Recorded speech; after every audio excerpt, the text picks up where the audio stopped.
तभी next scene में दिखाया जाता है कि संगवू और मैनेजर साथ में बैठकर कॉफी पी रहे होते हैं और संगवू पूछता है कि तुम्हें कांग ने बोला था कि रिफ्ट के शुरू होने से पहले तुम्हें यहाँ पर हेल्प लेने के लिए आ जाना चाहिए। और ये सुनकर मैनेजर टेंशन में बोलती है कि हाँ, वो रिफ्ट एस रैंक से भी ऊपर की है, तो हमें अर्जेंटली उसके लिए तुम्हारी हेल्प चाहिए होगी। ये सुनकर संगवू स्माइल करना शुरू कर देता है, जिसे देखकर मैनेजर कंफ्यूज हो जाती है और कॉफी पीते हुए संगवू सोचता है कि कांग काफी अच्छा कर रहा है और जल्दी ही वो एक ब्राइट लाइट में शाइन करेगा। जिसे देखकर मैनेजर पूछती है कि क्या हुआ। संगवू स्माइल करते हुए बोलता है कुछ भी नहीं, तुम्हें जल्दी ही एक गुड न्यूज मिलने वाली है, तो अपनी सांसों को थोड़ा सा संभाल के रखना और खुद को रिलैक्स रखो। और सोचता है कि लगता है इसने अभी तक अपनी ब्रांच में कांटेक्ट नहीं किया है और धीरे से बोलता है कि इसके अलावा अगर तुम किसी इमरजेंसी की बात कर रही हो तो अभी यहाँ पर बहुत बड़ी इमरजेंसी है। दिखाया जाता है कि काफी सारे लोग बिल्ले को घेर के खड़े हुए होते हैं और वो लोगों के बीच में चिल्ला रहा होता है, मुझे टच मत करो, मेरे नेल्स को बिल्कुल भी मत छुओ। तभी वो आदमी बोलता है ये तो कितना क्यूट है। ये देखकर संगवू को गुस्सा आ रहा होता है और वो सोचता है ये सभी लोग सोच रहे हैं कि ये क्या कैट कैफे है। मुझे लगता है ये सभी रूड कस्टमर्स हैं जिन्होंने कुछ खाने का प्लान नहीं किया है, बस बिल्ले के साथ खेलना चाहते हैं। और सभी लोगों को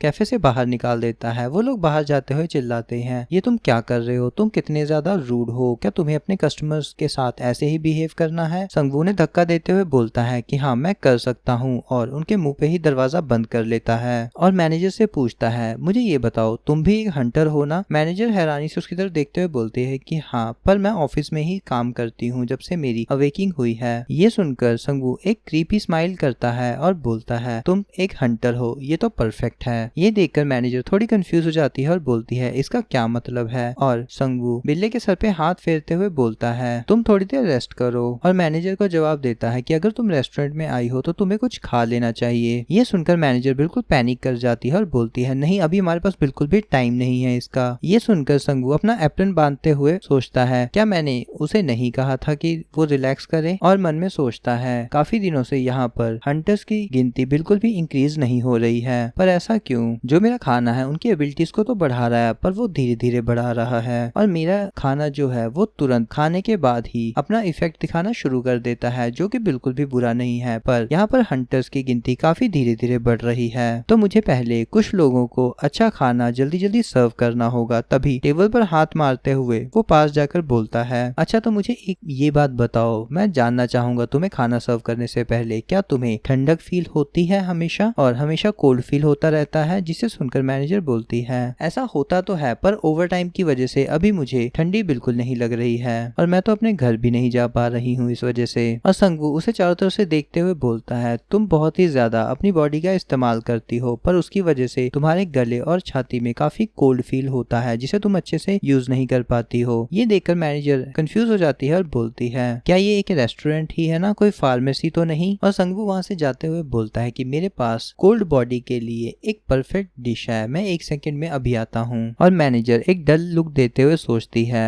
अच्छा, तो ये आदमी मेडिसिन सेल करता है, बहुत बढ़िया। और संगवू अंदर जाकर उस बड़े गीगा चैट में से कुछ मीट के टुकड़े निकाल रहा होता है और सोचता है कि मैं इसमें से पहले भी काफी निकाल चुका हूँ। तभी बाहर बैठी मैनेजर अपने नाखून चबाते हुए सोच रही होती है ये आदमी इतनी अजीबोगरीब बातें क्यों कर रहा है मेरी सारी एक्सप्लेनेशन सुनने के बाद। पर ऑर्डर ने अगर इस आदमी को लाने के लिए रिक्वेस्ट किया है तो ये आदमी बहुत ही ज्यादा पावरफुल होगा। और ब्रांच ने अभी तक मुझे कांटेक्ट नहीं किया है कि गेट ओपन हो गया है, इसका मतलब है कि किसी ने उसे पहले ही रिजॉल्व कर दिया है। और गौर से किचन की तरफ देखते हुए सोचती है कि हो सकता है इसी आदमी ने किया हो। और अपने सर पे हाथ रखते हुए सोचती है कि बेसिक मैनुअल के अंदर लिखा हुआ जो रिटर्नी होते हैं उनके साथ काफी केयरफुली बात करनी चाहिए, वो एक बम की तरह है, वो कभी भी फट सकते हैं। तभी संगवू बोलता है तो लगता है तुमने अपने थॉट्स को ऑर्गेनाइज कर लिया है। और ये सुनकर मैनेजर भी स्माइल करते हुए सोचती है मुझे वो खाना होगा जो ये प्रिपेयर करेगा। तभी दिखाया जाता है कि संगवू खाना प्रिपेयर करना शुरू कर देता है और वो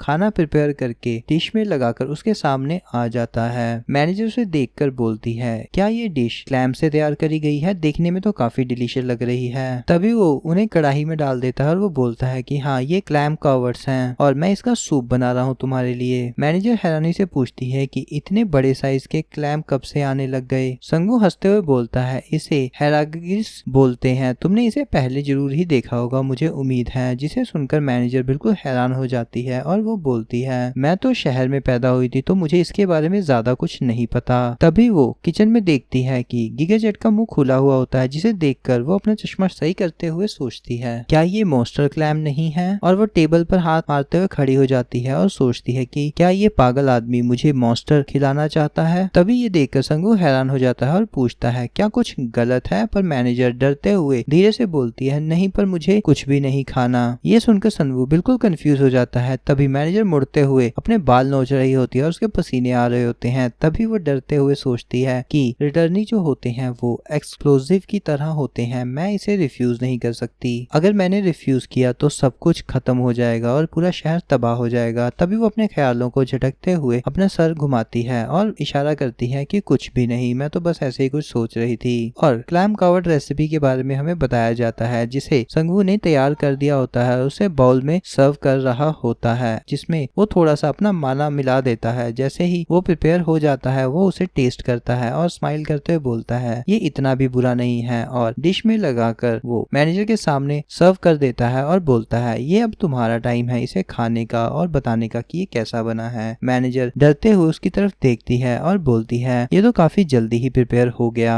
संगू बोलता है ये इस वजह से क्योंकि मैंने पहले ही सब कुछ अरेंज करके रखा हुआ था, जस्ट मैंने क्लैम कवर्स को थोड़ा सा रोस्ट किया और उसमें मिल्क बनाकर तुम्हें सर्व कर दिया है। क्या तुम थोड़ा सा पेपर ऑन टॉप डालना चाहोगे? ये सुनकर मैनेजर गर्दन हिलाती है और बोलती है नहीं नहीं मुझे नहीं चाहिए, मैं ठीक हूँ। और मैनेजर सूप की तरफ देख रही होती है और मन मारकर एक स्पून टेस्ट करती है। जैसे ही वो स्पून मुंह में डालती है उसका मुंह अजीब सा हो जाता है और बिल्कुल ब्लैंक रुक रहता है, बट अचानक से उसके एक्सप्रेशंस बिल्कुल बदल जाते हैं और उसे वार्म फीलिंग आ जाती है। ऐसा लगता है कि वो बर्फीली जगह पे खड़ी है और एक जलती हुई भट्टी उसके सामने हो और उसको सर्दी भरी दोपहर में एक गर्माहट भरी जगह मिल गई हो, जिसे वो काफी अच्छा फील करती है। जैसे ही वो दूसरा स्पून खाती है उसे पसीना आना शुरू हो जाता है और वो अपने कोट को निकाल कर रख देती है और लंबी सांस लेते हुए बोलती है ये तो बहुत गर्म है। संगू उसे देखकर स्माइल करते हुए पूछता है ये काफी रिफ्रेशिंग है ना तुम्हारे लिए? मैनेजर अपने हाथ से हवा करते हुए बोलती है कि हाँ ये काफी ज्यादा रिफ्रेशिंग है। और मैनेजर स्माइल के साथ बोलती है आगे कि मैंने पहली बार किसी मॉन्स्टर से बनी हुई डिश को ट्राई किया है और ये काफी ज्यादा डिलीशियस भी है।